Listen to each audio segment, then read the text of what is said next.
Good morning అండి.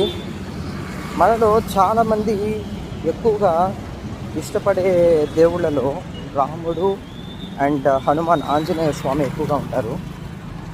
Okay, so నేను devotional angle వైపు నేను వెళ్ళట్లేదు. నా నా స్టైల్ అంతా కూడా నాకు హెల్త్, ఫిట్నెస్ వీటి మీద ఎక్కువ డిసిప్లిన్ మీద ఎక్కువ ఉంటుంది కాబట్టి నేను ఆ యాంగిల్లో మాట్లాడతాను. రాముడు కానీ హనుమంతుడు కానీ వీళ్ళు గొప్పవాళ్ళు జస్ట్ లైక్ దట్ అలా అయిపోలేదండి. వాళ్ళు సూర్యుడు ఉదయించక ముందే నిద్రలేచేవాళ్ళు, ఎక్సర్సైజెస్ అవి చేసుకునేవాళ్ళు. వాళ్ళకి ఏవైతే ఆ యుద్ధానికి సంబంధించిన యుద్ధం వచ్చినప్పుడు ఏవైతే ఆ స్కిల్స్ అవి అవసరమో వాళ్ళు ఏవైతే నేర్చుకున్నారో అవి ప్రాక్టీస్ చేసేవాళ్ళు. దేవుడికి కాసేపు పూజ చేసుకునేవాళ్ళు మెడిటేషన్ కోసం. ఓకే, సో స్నానం చేసేవాళ్ళు.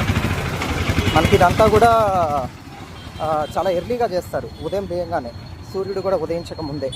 సో సూర్యుడు ఉదయించే వరకే వాళ్ళ పనులు అవి మొదలు పెట్టేసుకొని వాళ్ళ వర్క్స్ అవి చేసుకుంటూ ఉంటారు.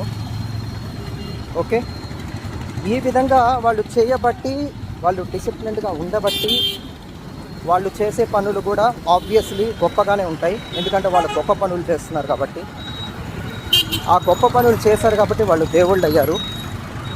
వాళ్ళు దేవుళ్ళు అయ్యారు కాబట్టి మనం వాళ్ళని పూజిస్తున్నాం. సో మన అభిమానం అనేది కేవలం వాళ్ళకి పూజలు చేయడం వరకే